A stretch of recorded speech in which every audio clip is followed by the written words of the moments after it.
Pemirsa, saat Anda beraktivitas baik di dalam ruangan atau luar ruangan, tanpa disadari tubuh bisa mengeluarkan keringat yang disebabkan oleh berbagai faktor seperti meningkatnya suhu tubuh karena udara yang cukup panas atau pada saat tubuh bergerak aktif seperti sedang melakukan berolahraga. Seperti yang Anda tahu, keringat adalah proses alami yang terjadi pada tubuh dan memiliki sejumlah manfaat baik bagi kesehatan, seperti mengeluarkan racun dan memperlancar sirkulasi darah. Namun pemirsa, bagaimana bila keringat keluar secara berlebihan atau yang disebut dengan hiperhidrosis? Hiperhidrosis atau keringat berlebih, di mana seseorang mengeluarkan keringat dalam jumlah tak normal dan bahkan bisa keluar saat berada di tengah suhu dingin sekalipun, sampai menembus pakaian atau bercucuran hingga menetes di tangan. Keringat berlebih bukan saja membuat orang yang mengalaminya merasa tak nyaman dan bisa berpengaruh pada kondisi sosialnya.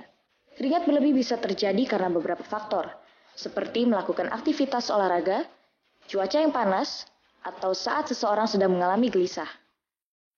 Namun, gejala keringat berlebih juga patut Anda waspadai. Pasalnya ini bisa menjadi indikasi adanya masalah serius pada kesehatan Anda. Terlebih bila keringat dibarengi dengan beberapa gejala lain seperti demam, sakit kepala, hingga nyeri dada. Lalu bagaimana mengatasi masalah keringat berlebih? Berikut penjelasan untuk Anda.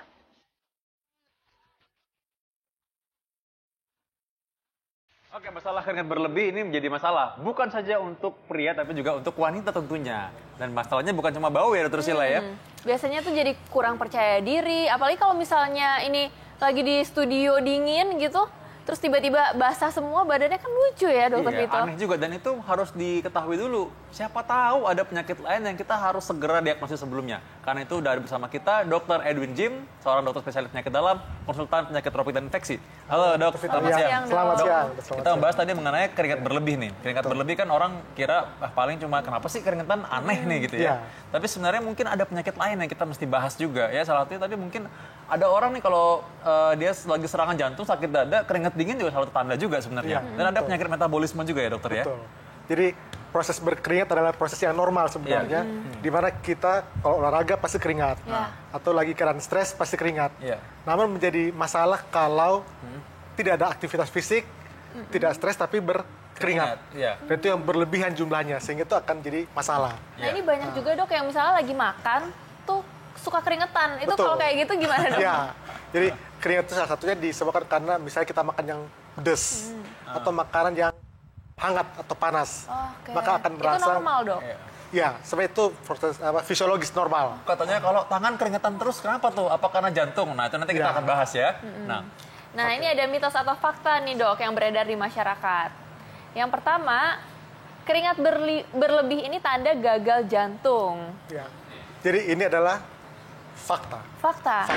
Dimana kalau orang gagal jantung pada tahap yang akhir, dimana akan sangat susah untuk bernafas, maka tubuh akan respirasi atau pernafasan akan jadi cepat.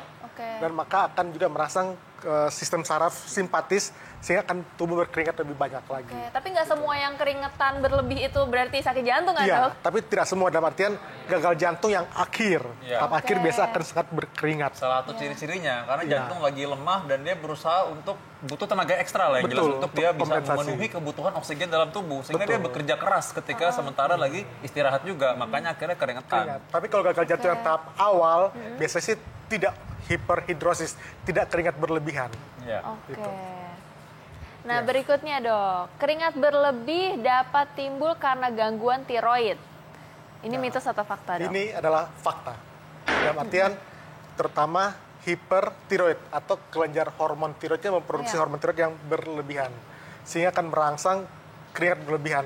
Tapi harus diingat bahwa hipertiroid ada gejala lain selain keringat berlebihan. Jadi biasa akan jantung berdebar, kemudian akan sering susah untuk tidur ya, bisa untuk diare, bisa juga suhu badannya agak demam gitu ya. Dan kalau yang kelebihan juga sampai berat badannya turun jauh. Iya. Hipertiroid. Jadi dia selain keringat dingin tadi ya, badannya jadi kurus, mungkin matanya lama-lama belalak. Matanya akan lebih menonjol lebih menonjol jadinya ya. Betul. Gimana dengan diabetes dok? Jadi banyak nih masyarakat yang menganggap kalau keringat berlebih ini juga pertanda dari penyakit diabetes. Ya. Itu mitos atau fakta, Dok? Jadi kalau dilihat bahwa keringat berlebihan itu banyak penyebabnya. Diabetes itu juga fakta bahwa diabetes bisa menyebabkan keringat berlebihan. Diabetes yang bagaimana? Pertama yang paling sering itu kalau diabetes tapi hipoglikemi atau gula darahnya rendah sekali, maka akan sangat berkeringat.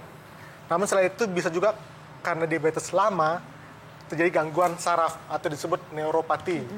Jika neuropati, maka sistem saraf otonom itu akan terganggu, sehingga bisa menyebabkan keringat yang berlebihan. Tapi catatan harus diingat bahwa harus dipastikan gula darahnya tinggi atau tidak. Karena kalau diabetes pasti gulanya harus tinggi. Kalau hanya keringat dan gulanya normal, berarti bukan karena diabetes. Nah, selanjutnya nih, Dok. Keringat berlebih dapat timbul akibat kecanduan dari minuman keras. Mitos atau fakta, Dok? Fakta jika orang yang kecanduan dan dia kayak istilah sakau gitu ya. Iya, jadi kayak kecanduan narkoba dan juga ya, tidak Dok, ya? bisa mendapatkan minuman keras, dia akan akan berkeringat banyak. Itu betul. Tapi kalau dalam keadaan yang tidak sakau biasanya tidak berkeringat.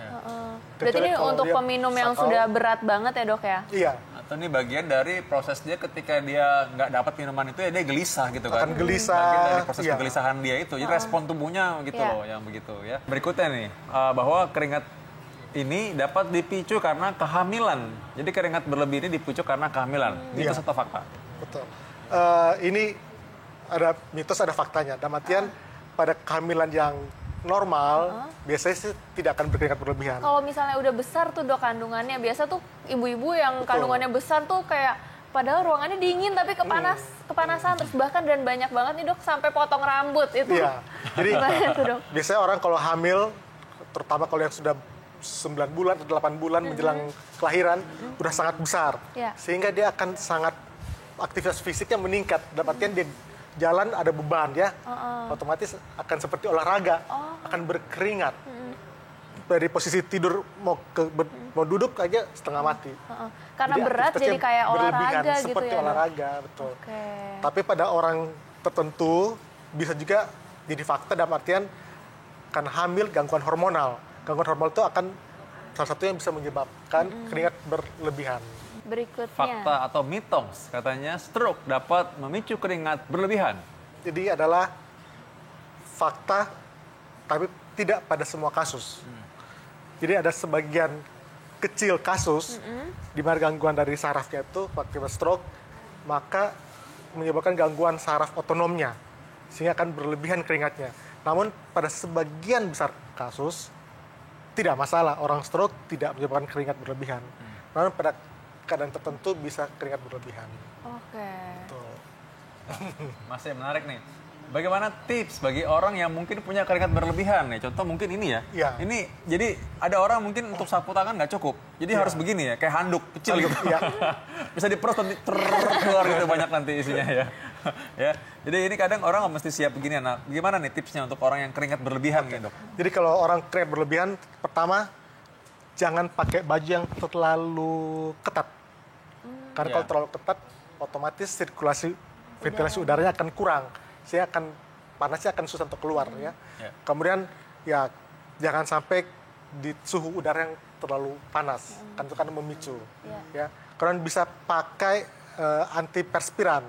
Ya banyak dijual di toko-toko ya. Misalnya kayak begini, kita bisa gunakan ini ya, antiperspiran supaya mengurangi produksi dari kelenjar keringat. Nah, Bisa juga misalnya pakai bedak ya. Oh iya. itu Ya. berarti ini masyarakat perlu tahu ini bukan cuma sekedar wangi-wangian tapi bisa Bukan. mengurangi produksi keringat juga ya, Dok, ya? Betul. Ini sebenarnya awalnya ini deodoran, tapi sekarang sudah ditambah dengan antiperspirannya ya. Jadi ada wanginya, tapi juga mengurangi produksi kelenjar keringat. Oke. Ya, itu sebenarnya antiperspiran itu masyarakat mungkin sebagian masih belum terlalu mengerti. Sebenarnya bedanya apa sama deodoran? Oke. Jadi kalau antiperspiran itu terutama untuk mengurangi produksi keringat dari kelenjar keringat. Kalau deodoran lebih berfungsi untuk pewangi, memberi harum gitu ya, pewangi. Nah, Kalau ini, Dok, kalau misalnya bedak, itu bedak yang seperti apa sih yang baik digunakan dan seberapa banyak tuh? Ada juga yang Kalau zaman dulu tuh dibilangnya burket gitu kan. Jadi kayak bubur ya. Sebenarnya sih kalau keringat secara langsung untuk menghambat di kelenjar keringat sebenarnya enggak. Cuma kalau bedak biasanya tuh kalau keringat kan basah. Kita kasih bedak sehingga akan kering, menjadi kering. Tapi dia tidak mengurangi produksi dari kelenjar. Jadi makanya jadi bubur tadi itu. Iya. Burket Jadi tadi. bubur ya dok ya. Jadi kalau produksi tetap banyak dikasih bedak, Jadi keringat berlebih ini katanya kan bisa akibat dari infeksi dari tubuh katanya gitu. Nah, Kita harus betul luruskan nih, gimana nih sebenarnya? Oke. Jadi salah satu akibat dari infeksi salah satunya bisa menyebabkan kelenjar keringat yang berlebihan. Misalnya kalau kita infeksi tuberkulosis, infeksi paru, akan kelenjar keringat banyak, keringat berlebihan. Bisa juga infeksi parotis, parotitis ya. Kelenjar liur misalnya. Kelenjar liur akan juga keringat ya. Kita infeksi, semua infeksi, misalnya malaria, kita akan keringat banyak. Setelah demam tinggi, tubuh akan menjadi normal, biasa akan keringat.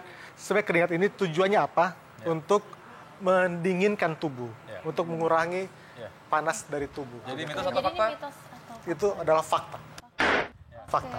Jadi pertama, jika kita keringat berlebihan, kita harus pastikan ini normal atau tidak normal. Jika keadaan istirahat pun kita keringat berlebihan, maka kita perlu memeriksakan diri ke dokter. Memastikan apakah ada kelainan yang lain atau hanya kelenjar yang produksinya berlebihan. Kelenjar keringat yang produksinya berlebihan. Jadi harus kita pastikan periksa ke dokter untuk lihat ada penyakit yang lain atau tidak. Dan untuk yang misalnya masih nih berkeringat banyak dan ternyata memang tidak ada penyakit ya, ini bisa ada solusinya seperti antiperspiran tadi, dan itu bisa mengurangi dari keringat yang berlebihan. Jadi nggak cuma untuk memberikan efek wangi saja. Terima kasih banyak dokter Terima kasih. untuk penjelasannya. Terima kasih, Dok.